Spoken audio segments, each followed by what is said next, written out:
그에 따른 절박함의 반로가 나왔던 게 지난주에 대표적인 게임즈 NC소프트. NC소프트. 실적이 잘 나오는 게임즈 중에서 제가 좀 눈에 띄게 봤던 부분 자체가 M게임이더라고요. M게임. 오피스 기반의 이런 메타버스를 새롭게 구축을 하는 쪽이 컴투버스로 대변이 되는 컴투스예요.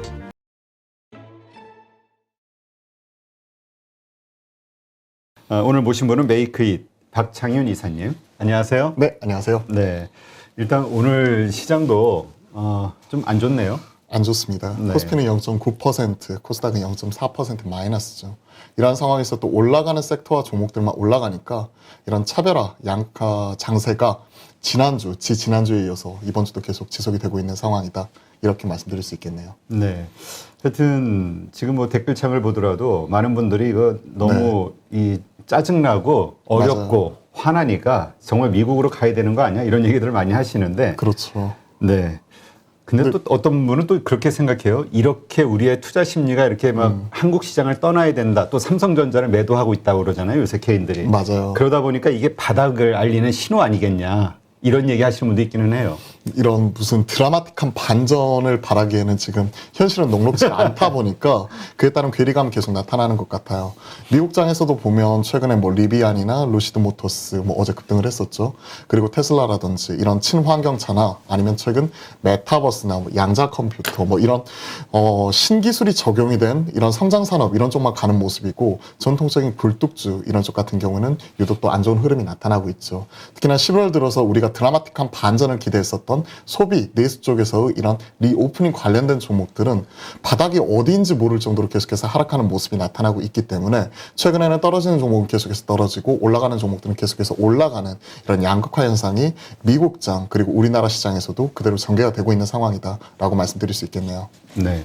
그러니까 지금 많은 분들이 미국 주식은 다 오를 거라고 생각하시는데 그거는 아니고 저도 이렇게 보니까 우리가 한국 사람들이 주로 투자하는 주식들은 뉴스를 통해서 많이 알려진 핫한 주식들이잖아요. 맞아요. 그런 주식들은 오르는데 그리고 뭐 전 세계 수급이 쏠리니까 그렇겠죠. 네. 근데 그 외의 주식들은 보니까 뭐 비슷해요. 뭐 오히려 좀 뭐 빠지기도 하고 뭐 하여튼 그렇게 그 상승률이 높진 않은데 이제 문제는 지금 말씀하신 것처럼 쏠림 현상. 이게 이제 한국만이 아니라 미국도 메타버스라든가 이런 쪽으로 너무 몰리는 거 아니냐.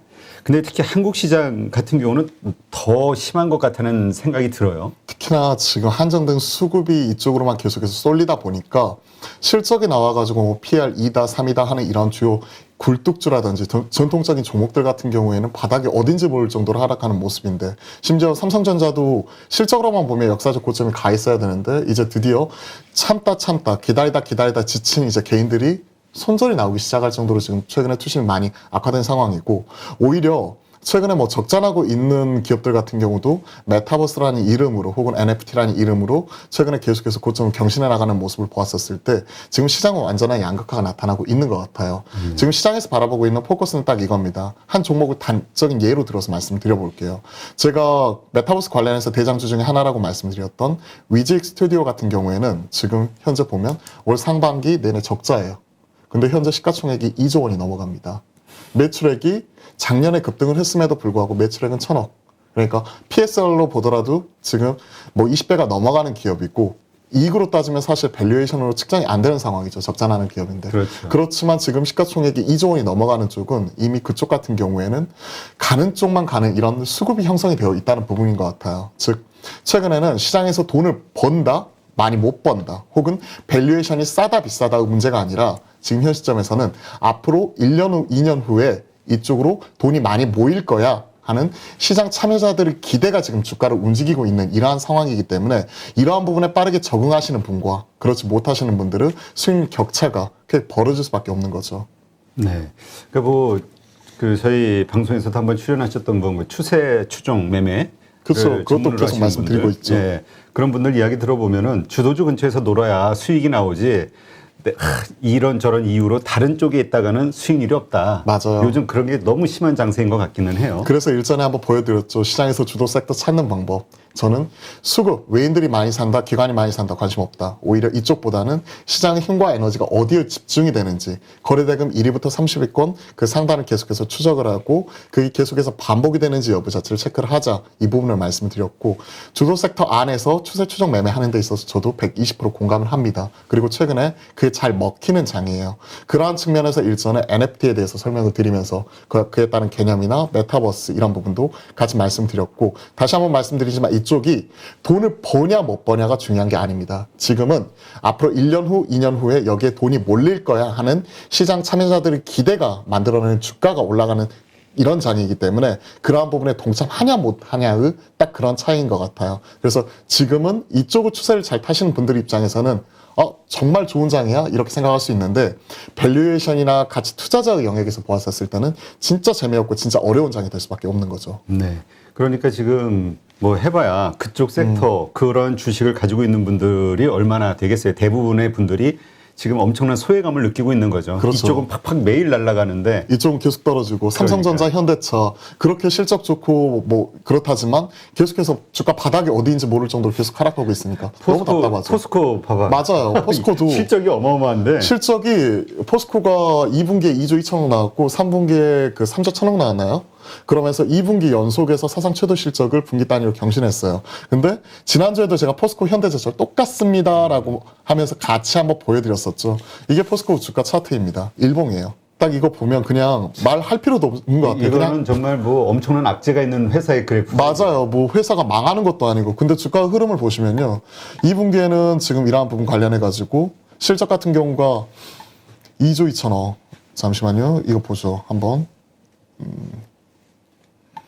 그 다음에 3분기에는 3조 원이 넘어갔죠. 보이시죠? 1분기에 1조 5천억, 2분기에 2조 2천억, 그리고 3분기에는 3조 1천억인가요? 3조 3천억인가요? 즉, 지금 이런 부분을 보면 계속해서 사상 최대 분기 실적을 경신하고 있음에도 불구하고 실적과 주가가 아예 따로 논다는 거죠. 그러니까 많은 투자자분들이 책에서 보았을 때, 아니, 주가라는 것 자체가 장기적으로 보면 실적의 함수 아니야? 라고 우리는 책에서 익히 배웠던 거죠. 근데 실적이 이렇게 잘 나옴에도 불구하고 주가는 떨어진다. 이거 왜 이래? 하고 혼란스러워 하시는 분들이 되게 많은 것 같아요.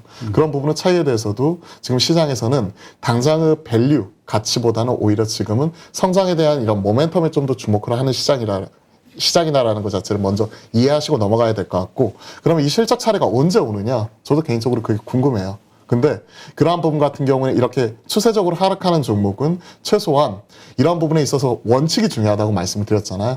이런 장기 이평선, 이런 제가 바라보는 이런 녹색선이라고 표현할 수가 있겠네요. 저는 지수저가 55일평을 사용하는데 여러분들이 보시는 51선이든 121선이든 장기 역배열 나와 있는 종목은 뭐 이런 장기 이평선 자체를 돌파하는지 아니면 뭐 기존의 고점 이런 부분을 돌파하는지 이런 부분 자체를 체크를 하면서 최소한 나는 발바닥에 사는 게 아니라 되돌리는 거 확인을 하고 나는 이런 부분 관련해 가지고는 돌파하는 거 확인하고 무릎에 사겠다 하는 그런 자세가 중요한 것 같아요. 네. 그러니까 지금 뭐 댓글창에서도 이야기하시듯이 많은 사람들이 지금 분명히 엄청난 버블이 꼈다고 생각은 해요. 그리고 사실 그게 팩트고. 예, 맞아요. 그렇죠? 이 NFT 관련 뭐 메타버스 관련 주식들. 그래서 이것이 떨어지면 들어가야지 조정. 근데 또 기다리는 조정은 또 없단 말이에요. 안 떨어져요. 그리고 떨어진다고 하더라도 사람들이 못 따라가는 게 떨어졌을 때는 하루에 뭐 15%씩 이렇게 떨어져 버리니까 이러한 종목들은 떨어지면 들어가야지 하고 있는데 사람들이 막상 15% 떨어지게 되면 더 떨어질 거야 해서 두려워서 못 들어가는 거죠.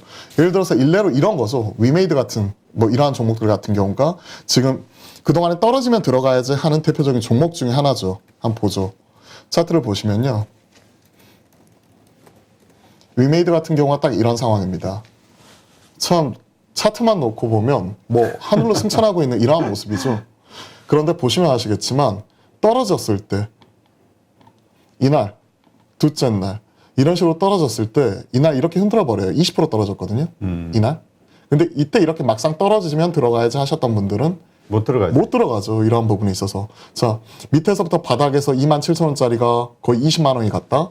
그러면 이런 부분은 못 잡아줘도 한 7배 이상 올라온 거고, 그러한 상황에서 이제 20% 떨어졌다고 하더라도 이제 하락의 시작이야 해서 못 들어갔더니 금방 밑꼬리 달면서 올라온 다음에 다시 한번 고점을 넘겨버리는 이러한 상황이 나타나죠. 그렇기 때문에 이쪽은 용자의 영역 혹은 가지신 분들이 추매할 수 있는 뭐 이런 부분은 타이밍은 나오더라도 신규 접근은 참 어려울 수가 있다. 그렇게 말씀을 드리면서 오히려 한 3주 전쯤에 꾸준히 이렇게 말씀을 드렸던 종목이 바로 컴투스였죠. 못 올랐던 게임주다. 일례로 말씀드리면 당시에 위메이드가 850% 올라갔는데 컴투스는 마이너스 20%더라. 그렇기 때문에 실체를 가지고 있는 종목 중에서 저는 컴투스를 주목을 하고 있다. 왜?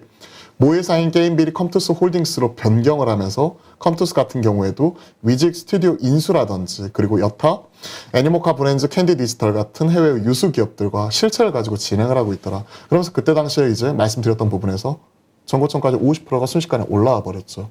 카카오 게임즈도 마찬가지. 키 맞추기 하면서 이렇게 올라올 수 있는 종목. 그러니까 신규 만약에 게임즈 안에서도 부담스러우면 실체가 있는 쪽에서 앞으로 할 수 있을 만한 뭔가 거리가 있는 종목들을 계속해서 찾는 노력이 계속해서 필요한 것 같아요.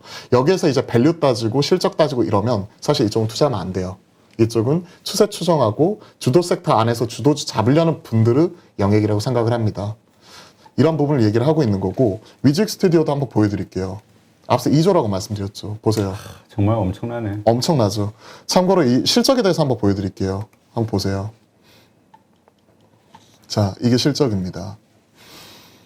올해 3월 달에 128억 매출에 마이너스 9억. 올해 6월 달, 그러니까 2분기에는 199억 매출에 마이너스 1억. 그러면 토탈로 보더라도 영업이익 올 상반기 마이너스 10억. 근데 시가총액을 볼까요? 자, 시가총액은 2조 426억. 밸류상으로 말이 안 되는데 그게 지금 나타나고 있는 게 현재의 시장이에요. 시장이 이런 부분에 대해서는 우리가 받아들여야 돼요. 나는 도저히 이해 못해 안에 이런 게 문제가 아니라 시장이 원래 이럴 수도 있구나. 이렇게 제 표현을 빌리자면 미쳐 날뛸 수도 있구나. 이런 것 자체를 하나의 시장의 속성이라고 이해하고 받아들여야 돼요. 일례로 대선주 같은 경우도 사실 인맥 관련주 이런 게 몇 배씩 올라가는데 그게 말이 안 되잖아요. 근데 말이 안 되는 게 일어나는 게 현재의 시장입니다. 지금 나타나고 있는 메타버스 NFT 흐름이 저는 꼭 이렇게 생각을 해요. 2015년, 2017년, 2019년에 나타났었던 바이오 버블 나타났을 때 당시 한미약품의 대규모 라이선스 아웃으로부터 시작된 이런 라이선스 아웃이 우리나라가 뭐 세계 이런 암 시장을 정복을 할 줄 알았는데 막상 저는 그렇게 생각을 했어요. 저도 이거 하나 TMI일 수도 있는데 저도 부끄러운 고백을 하나 하자면 저는 이성적으로 이게 말이 안 된다고 생각을 했거든요. 우리나라가 글로벌 유수 제약 바이오 회사들, 빅파마들을 제치고 세계에서 우리 항암 시장에서 우뚝 설 수 있어. 당시에 분위기가 그랬잖아요. 그러면서 2015년, 17년도에 바이오 투자를 못했어요. 막상 못했는데 반은 맞고 반은 틀렸죠. 당시에 기술 수출할 거라는 기대감이 있었던 기업들 같은 경우에 막상 기술 수출은 못했습니다. 그런데 주가는 당시에 10배, 20배, 40배씩 올라갔죠. 그렇죠? 그렇기 때문에 지금은 내가 맞고 틀리다가 중요한 게 아니에요. 시장이 어디를 바라보고 있느냐, 그리고 앞으로 여기에 1년 후, 2년 후에 돈이 몰릴 거라는 기대감이 어디에서 형성이 되고 있느냐, 그게 시장의 주도 섹터예요. 그 안에 핵심적인 종목이 주도주고. 그렇기 때문에 앞서 이제 주도주 추세 매매에 대해서 말씀 주셨는데 저도 그 부분에 있어서 공감을 하고 현 시점에서는 메타버스든 NFT든 가상자산이든 이런 쪽이 함께해서 나갈 수 있는 엔터, 미디어, 컨텐츠, 게임 같은 이런 섹터들만 계속해서 가는 장이 당분간은 좀 지속이 될 수 있을 거라는 것 자체를 받아들여야 돼요. 내가 이해를 하든 못하든 그걸 떠나서. 근데 이제 이런 각도에서도 한번 생각해 볼 수 있겠죠. 이러한 것들이 영원할 수는 없는 거잖아요. 맞아요. 영원할 수 그러니까 없죠. 아까도 보셨지만 지금의 저 주가 위지익 네. 같은 경우 저 주가가 계속 1년이고 2년이고 유지되진 않을 거란 말이죠. 맞아요. 언젠가는 기업 가치의 회귀를 할 거란 말이죠. 그게 이제 바로 폭락하는 거고. 그렇죠. 그 시점이 분명히 있다라는 거는 우리가 인지를 하되, 그러나 그러한 신호가 나오기 전까지는 계속 이 상승이 갈 것이다. 이렇게 이해하는 게 맞겠죠? 가격의 속성 자체가 그런 것 같아요. 관성이 있잖아요. 그렇죠. 달릴 추의 기세세, 추세 추정 매매라는 것 자체는 달리는 기세, 가격이라는 것 자체가 우리가 생각했던 것보다 더 많이 올라가고 떨어지는 종목은 더 떨어지는 이런 습성을 가지고 있는데 어디까지 올라갈지 아는 것들은 예측가의 영역이라고 말씀드렸죠. 점치시는 분들은 영역이에요. 그런 것들은 시장에 맡겨두고 이러한 부분 같은 경우가 우리가 만약에 가지고 있으면 최소한 이 종목을 어디서 팔아야 될 것이라는 본인만의 기준만을 딱 가지고 가면 되는 거죠. 추세 추정하시는 분들은 일반적으로 보시는 게 21선. 그러니까 21선이 깨지면 팔겠다. 근데 워낙 급등을 하다 보니까 현재의 주가와 밑에 있는 21선하고의 이격도 자체가 워낙 크게 벌어지는 거죠. 그러한 부분 같은 경우가 지금 나타나고 있기 때문에 21선이 부담스러운 보수적인 투자자분들은 11선이든 5일선이든 기준선을 딱 가져가면 되죠. 그래서 만약에 5일선이 깨지면 가지고 있는 거의 3분의 1이든 뭐 절반이든 이런 거 팔고 나머지는 또 지켜보는 거죠. 그러면서 11선 깨지면 또 나머지 또 절반 팔고 21선 깨지면 다 팔고 하는 본인만의 투자 원칙이 어느 때보다 중요한 상황인 것 같아요. 네. 그러니까 지금 많은 분들이 고민하는 게 지금이라도 들어갈까? 계속 하루하루 망설이다 보니까 자꾸 더 튀기만 하고 그러다 보니까 이제 액션을 결정하는 분들이 늘기는 하는데 이때의 심정은 지금까지 그랬던 것처럼 더 가겠지라는 기대감인데 이건 또 모르는 거잖아요. 맞아요. 주가가 어디까지 올라올지는 모르지만 많은 분들이 망설이고 있을 때도 지금 시장에서 이미 지난주든 지지난주든 한 달 전이든 계속 반응이 나오고 있다 보니까 이러한 부분에 있어서 시장이 좀 더 주목을 하는 것 같아요. 제가 지난주에 봤었던 가장 상징적인 NFT를 대변하는 하나의 이벤트라고 해야 될까요? 그 부분에 대해서 제가 그 한경 방송에 나가서도 한번 말씀을 드린 적이 있는데 많은 분들이 비웃더라고요. 방송이 장난이냐 뭐 이런 얘기 들을 정도로. 무슨 얘기였냐면 무야호라고 아세요 혹시? 뭐? 무야호. 아니 몰라요. 혹시 예능 무한도전은 아시죠? 아, 무한도전 알아요. 예, 유재석 씨 나온 그 무한도전에서 보면 당시에 하나의 프로젝트로 알래스카에 가서 사람을 찾는 무슨 프로젝트가 있었어요. 저도 예능을 보진 않지만 근데 그때 당시에 이제 그 예능을 진행을 하면서 거기에 대해서 이제 알래스카 분들도 이제 무한도전을 많이 보신다. 그러면서 이제 특유 제스처 포즈가 있잖아요. 그랬더니 어떤 할아버지가 거기에 대해서 무한 도전을 해야 되는데 무야호 이렇게 된 거예요. 근데 그게 무야호라는 이런 그 짤로 만들어져 가지고 당시에 우리나라에 한 2주 동안에 인터넷을 장악한 적이 있어요. 요즘 말로는 밈이라고 표현을 하죠. 하나의 트렌드를 형성을 해버린 거예요. 근데 MBC가 지난주에 머리를 쓴 게 그 무야호 10초짜리 동영상을 NFT화 시켜서 딱 하나를 발행을 했어요. 그래서 경매에 올려버린 거죠. 경매에 딱 올려버리니까 그 경매에서 일주일간 진행이 됐었는데 그게 얼마에 팔렸냐면 10초짜리 동영상 NFT가 950만 1,000원에 팔렸어요. 근데 이게 무슨 의미가 있을까? 이 동영상이라는 것 자체는 우리가 유튜브나 아무 데나 볼 수 있는 거잖아. 무야호만 쳐다라도 볼 수 있는데. 근데 그 NFT 가지고 있는 게 무슨 쓸모가 있을까에 대해서 저도 고민을 했어요. 근데 이런 거죠. 이런 것들을 컬렉터블 하시는 분들 입장에서는 수집하고 그런 것들 자체를 전시하고 교환하고 이게 투자로서의 가치가 있다는 거죠. 그래서 그 950만 1,000원에 당첨되신 분이 당일날 얼마에 내놨냐면 리셀을 1억에 내놨어요. 근데 이게 저도 웃었는데 이게 말이 안 되는 것 같지만 지금 현재 벌어지고 있는 거예요. 그래서 제가 이 얘기를 아는 형께 했더니 그분이 그렇게 말씀하시더라고요. 자, 시장이 이렇게 변하고 있는데 거기에 관련해 가지고 그냥 내가 많이 안다고 해서 뒷짐지고 에헴 하고 있으면 여기 지금 변화하는 시장에 따라가지 못한다. 그러니까 최소한 이런 부분에 있으면 알려고 이해하려고 노력하는 모습이라도 보여야 현 시점에서 살아남을 수 있다에 대해서 얘기를 하더라고요. 시장이 딱 그런 것 같아요. 저도 상식적으로 이해가 안 가거든요. 지금도 비트코인 처음에 나왔었을 때 이거 가지고 식당에서 뭐 밥이라도 사 먹고 이랬었는데 근데 지금 그게 벌어지고 있잖아요. 전에 우리 그 뭐지 처음으로 그 비트코인 가지고 피자 배달 시켰던 사람 네, 맞아요. 나왔었잖아요. 예, 맞아요. 지금 계산하니까 그때 그거 가지고 있었으면 지금 뭐 몇십억이라며. 그렇죠. 몇십억이 아니라 몇백억 이렇게 되겠죠. 그러니까 그 피자 한 판의 가격이 얼마다 해갖고 이렇게 나왔었잖아요. 그러니까 그런 새롭게 이제 세상이 변화해 가고 있는데 그 초기에 먼저 깃발을 꽂고 거기에 대해서 이제 먼저 참여하신 분과 뒤늦게 이제 참여하시려는 분 그리고 나는 내 상식으로 도저히 이해가 안 가 이러면서 뒷짐지고 애엠하시는 분 이런 분들은 수익 격차가 크게 벌어질 수밖에 없는 차별화된 양극화 시장을 나타내고 있는 게 저는 무야호 NFT라고 봤어요.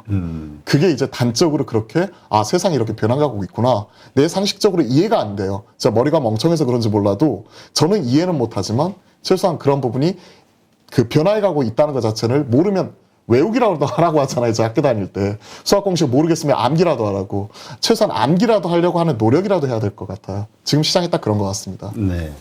하여튼 그 뭐라고 할까요? 지금 시장은 그러나 어쨌든 너무 많이 올랐기 때문에 맞아요. 이러한 시장에 또 그렇다고 우리가 뒤처지기도 그렇고 또 마음적으로도 그렇고 약간 정도만 일부분만 네. 그 스터디한다 생각하고 한번 담가 놓는 것도 그래서 그 추이를 손해 보더라도 맞아요. 혹은 뭐 손절을 하더라도 큰 데미지 안 받는 정도 수준에서는 한번 해볼 만 하지 않을까 이런 생각이 그렇죠. 들기는 해요. 그러다 보니까 이제 초기 대장주를 못 잡으신 분들은 용자의 영역이다 이렇게 말씀을 드리면서 오히려 그 용자 영역이 그쵸. 일주일 열흘 전서부터 용자 영역이 열흘 전, 20일 전에도 그때도 똑같이 말씀드렸죠. 근데 올라가는 종목들이 계속 올라가고 밑에서 말씀드렸던 뭐 컴투스나 카카오 게임즈나 이런 친구들이 같이 올라오고 위직이 올라오니까 MP가 올라오고 이런 상황이잖아요. 그러다 보니까 그 용자가 되지 못할 바에는 밑에서 따라갈 수 있는 친구들을 잡아야죠. 그에 따른 절박함과 반로가 나왔던 게 지난주에 대표적인 게임즈 NC소프트. NC소프트.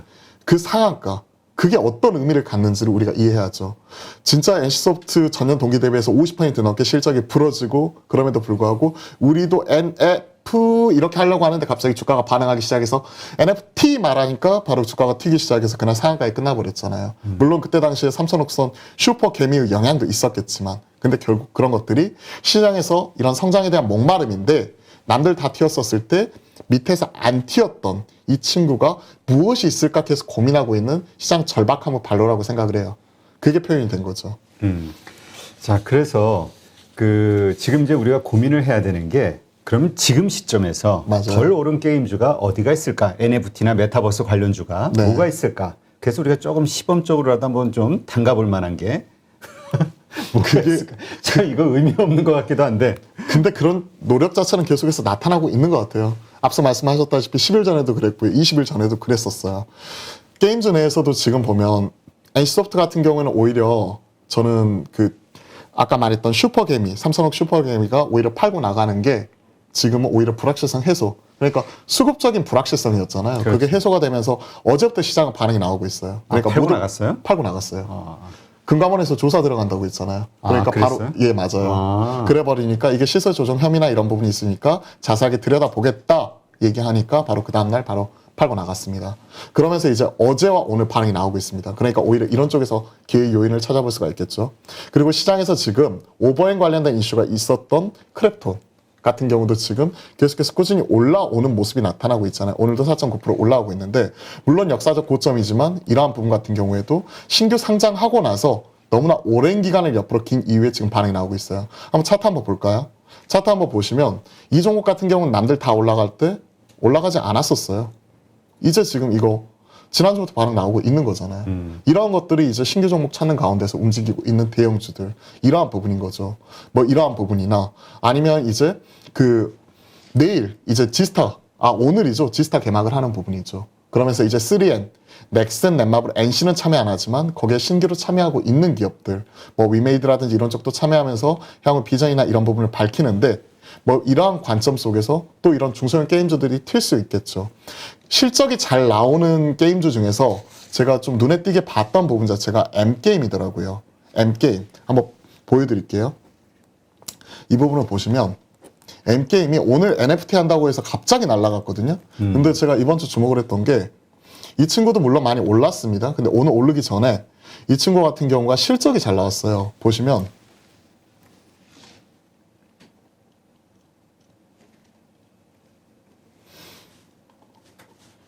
자, 1분기에 31억, 2분기에 32억, 그리고 3분기에 68억인가? 60억대가 나왔어요. 그러면서 오히려 실적으로 보면 60억, 60억, 120억, 그리고 4분기 이렇게 하게 되면 연간으로 따지면 최하 150억에서 180억. 근데 시총은 2,700억대. 이래버리니까 실적이 나오는 게임주, 그러면 괜찮은데? 하고 있는 찰나에 오늘 앞에서 말씀드렸던 NFT 이게 붙어버리니까 시장에서 이에 따른 반응 자체가 나오면서 급등을 해버린 거죠. 게임 관련해가지고 이쪽 같은 경우도 NFT 관련 사업 진행을 한다고 했거든요. 같이 개별 종목으로는 표현이 안 되었네요. 그러면서 이게 오늘 아침에 나왔던 얘기. 그러니까 새롭게 시장에서 나타나고 있는 종목들 이런 부분을 계속 찾고 있는 것 같아요. 본업단의 실적이 있으면서 신규로 이렇게 사업을 확장할 수 있는 쪽. 저는 컴투스 뭐 10일 전에도 똑같이 말씀을 드렸지만 저는 이거 같은 경우에 현재도 진행형이라고 생각을 합니다. 그 이유는 뭐냐면요. 이 친구가 2015년도에 고점을 찍었을 때가 19만 2천 원. 당시에 서머너 주어가 글로벌 히트치고 나서. 그리고 나서 지금 기존의 고점 라인 때까지 올라왔습니다. 한마디로 이제 연초에 빠졌었던 부분, 올해 4월 달의 가격, 그 정도 선까지 지금 올라온 부분인데 지금 나타나고 있는 메타버스 관련된 게임의 대장은 자체 엔진, 제작하고 있는 펄어비스죠. 그리고 P2E 관련 대장 중 위메이드, 확실합니다. 근데 오피스 기반의 이런 메타버스를 새롭게 구축을 하는 쪽이 컴투버스로 대변이 되는 컴투스예요. 그래서 오히려 지금에 없었던 새로운 영역을 창조할 수 있다는 부분에서 저는 컴투스를 보고 있고, 컴투스 시총이 지금 2조 2천억 정도인데요. 지금 현재 위직 스튜디오 지분 가지고 있는 거 38%, 지분 가치만 하더라도 그 부분 관련해서 2조니까요. 그 부분이. 그러니까 거기 8천억에, 그리고 나머지 투자 가치 뭐 이런 거 따지면 최소한 그런 부분 자체가 1조는 훌쩍 넘어가고요. 그리고 현금이 5천억 이상이 있기 때문에 차곡차곡 실체를 가지고 준비하는 쪽에서 추가적인 M&A가 되었든 사업 의지가 되었든, 모 회사가 사업을 사명을 변경을 하잖아요. 그런 부분이 되었든 그런 것들을 고려해 보면 그 추가적인 업사이드 측면에서 놓고 보면 컴투스가 많이 올랐지만 오히려 제2의 위메이드, 제2의 펄어비스처럼 오히려 따라 올라갈 수 있는 업사이드 포텐셜을 훨씬 더 많이 가지고 있다고 생각을 해요. 그래서 네. 컴투버스 성공 여부, 이런 부분에 대해서 시장에서 어떻게 바라보고 있는지에 대해서 저도 컴투스는 계속 체크를 하고 있네요. 네. 하여튼 이렇게 언급한 주식들에 대해서는 한번 스터디를 좀 차분하게 해보시고 네. 예, 승산이 있다고 판단되시면 예, 소액 정도 한번 경험 삼아 해보시는 것, 스터디 삼아 해보시는 것도 괜찮지 않을까 싶은 생각이 드네요. 근데 이 게임과 관련해서 이 NFT라든가 메타버스에 대한 기대감으로 사실 가는 거니까 네. 이 매출 비중이 중국이 좀 높은 기업들은 좀 조심해야 되지 않을까 싶어요. 왜냐하면 맞아요. NFT가 중국에서는 불법이고 우리나라도 마찬가지죠. 그죠. 그러니까 이게 어느 날 갑자기 이게 정부 당국에서 너무 과열 아니야 하면서 어떤 시그널을 딱 줄 수도 있을 것 같다는 생각이 얼핏 들던데. 사실 가상자산이 이제 제도권으로 들어오기 시작하면서 올해 블록체인 관련해가지고 엄청난 급등이 나타났었고, 그 용처를 찾는 과정에서 이더리움 기반의 이런 NFT라든지 이런 용처가 많이 나오면서 최근 스마트 컨트랙트 이런 부분이 새롭게 부각되고 있는 쪽이죠.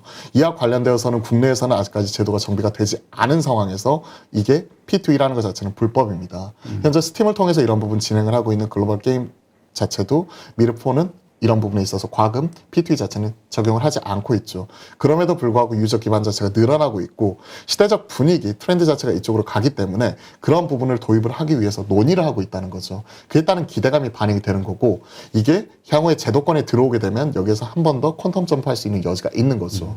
중국 판호는 막혀 있습니다. 어제 돌았던 얘기가 이제 중국 판호가 올 연말 정도에 다시 한번 열릴 수 있다는 부분이고, 위메이드 컨퍼런스 콜에서 이제 예측을 하고 있는 중국의 진입 시점은 내년 말까지도 이러한 분위기는 계속 판호 중지나 이런 부분이 지속이 될 수 있기 때문에 실질적으로 2023년이나 되어야 중국 시장 두드리는 부분을 얘기를 하고 있어요. 그만큼 시장에서 지금 게임주가 중국 시장 못 들어가는 부분 자체는 악재가 아니라 오히려 이런 부분이 만약에 조금이라도 개선이 되는 모습이 나오면 이제는 업사이드 요인으로 봐줘야 되는 부분이죠. 최근에 사드 관련돼서 이제 맞았던 이런 중국 소비주들이 사드 관련 얘기 나온다 해서 악재가 아닌 것처럼요. 이미 이런 부분이 시장에 알려져 있는 부분인 것 같고요. 오히려 펄어비스 검은 사막 모바일은 이제 지금 현재 클로스드 베타에 이어서 오픈 베타 이런 부분 진행을 하면서 이제 중국 쪽 출시 이런 부분 앞두고 있는 상황이잖아요. 그런 것들을 고민을 해보게 된다면 결국에는 열린 시장이지만 그 시기를 특정 짓기는 어렵다. 다만 이게 더 이상의 악재 요인으로 작용하기보다는 오히려 이쪽이 조금이라도 풀릴 만한 여지가 있으면 업사이드 요인으로 바라봐야 된다라고 저는 생각을 하고 있습니다. 네, 알겠습니다. 한번 잘 참고해서 판단하시고요. 그러면 이제 대형주 이야기를 좀 잠깐 해보죠. 네. 지금 많은 분들이 이 대형주 이게 이제 가야 주가도 오르지만 이제 다들 거기에 가지고 있는 건 물려 있는 거니까 그래야 이제 좀 기분 전환이 좀 될 텐데 네. 과연 그런 날이 올까? 지금 분위기상으로는 정말 까마득하게 안 보이거든요. 그러니까 딱 이런 것 같아요. 대형주가 가려면 최소한 이머징 마켓에서 돈이 들어와야 되는 거죠. 이머징 마켓에 돈이 들어오면 올해보다도 내년이 훨씬 더 좋아질 거라는 사람들이 이런 합리적인 기대 자체가 만들어져야 되는 거고, 그건 결국 실적으로 표출이 되기 마련입니다. 이게 10월 중순을 고점으로 해가지고 내년도 영업이익 전망치가 꺾여서 떨어지고 있다는 부분이 가장 큰 이유가 되는 것 같아요. 첫 번째, 이런 영업이익 추정치가 내년에 255조 원 정도로 추정을 하고 있었는데 이러한 부분 자체가 지금 하락하고 있다는 거죠. 그렇기 때문에 이에 따른 투신 자체가 워낙 불투명하게 나오고 있는 거고, 최근에 달러 강세 국면에서 오히려 최근에 이머징 마켓의 자금이 오히려 미국 시장으로 흘러 들어가고 있기 때문에 미국 시장은 계속해서 당시에 8거래일 연속에서 사상 최고치를 경신하더라도 우리나라를 포함한 아시아 증시는 유독 또 안 좋은 모습이 같이 나타났었고 이게 원달러 환율로서 같이 표출이 된 거죠. 그러면서 최근에 나타나고 있는 시장의 뚜렷한 수급 주체가 작년에는 동학개미군이 있었지만 올해 같은 경우에는 오히려 힘을 못 쓰면서 그동안의 버팀목이었던 삼성전자 같은 경우에도 오히려 지금은 눈물의 손절 이런 부분이 같이 나오고 있는 상황이잖아요. 그러한 상황에서 시장에서는 뭔가 뚜렷한 타겟책을 찾아야 되는데 그러한 모멘텀 부재 상황이 나타나고 있다 보니 지금은 되는 쪽으로만 돈이 쏠리는 한정된 수급 하에서의 부익부 빈익빈 장세가 계속 나타날 수밖에 없다는 거죠. 이러한 부분이 연말까지 계속해서 흐름이 나타날 수 있을 것 같고 특히나 이제 코스닥 시장 특히 올해도 마찬가지로 10억이긴 하겠지만 연말로 가면 갈수록 내년 농사에 대한 기대감보다는 대주주 양도세 이런 부분에 따른 이런 불확실성 해소 이런 부분을 같이 바라봐야 돼요. 그래서 보통 이제 그 큰형님들 뭐 100억, 200억 자산가 그리고 수백억씩 가지신 분들은 보통 4분기에는 주식을 좀 슬로우하게 하고 12월 중순 이후에나 내년 종목 바라보면서 씨 뿌리는 이런 대응 그런 것들이 거의 공식으로 굳어졌는데 이러한 모습이 올해도 또 나타나지 않을까 하는 우려감 자체도 같이 나타나는 것 같아요. 그래서 대형주 좀 갔으면 좋겠어요. 제발 좀 갔으면 좋겠는데 이런 것들도 하나 또 시장으로서 받아들여야 되는 것 같아요.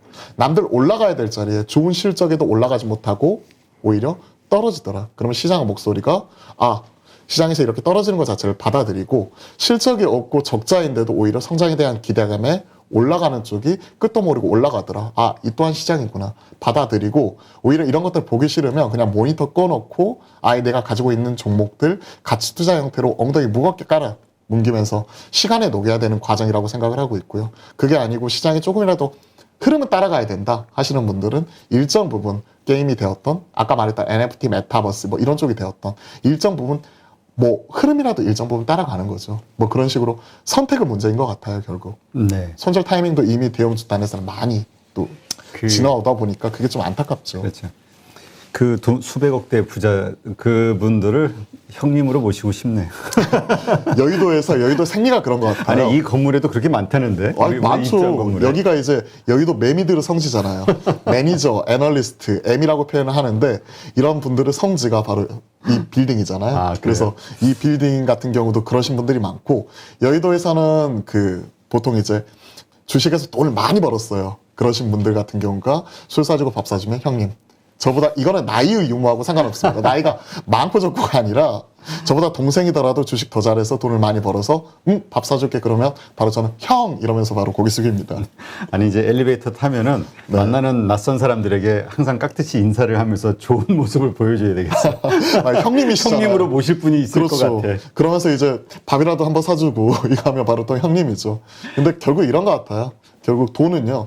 저도 10년 이상 여의도에서 굴러보니까 시장이 벌어주는 거고 그리고 또 사람이 벌어주는 거더라고요. 그러니까 나 혼자만 잘났다고 똑똑하다고 돈 벌 수 있는 것 자체는 좀 한계가 있는 거고 나 혼자만 잘났다고 똑똑하다고 돈 벌 수 있는 소위 완전 그 바텀업 형태의 종목 하나 잘 찍어가지고 여기서 대박을 내는 이런 장이 지금은 아니다 보니까 특히나 이런 부분이 좀 어려운 것 같아요. 네.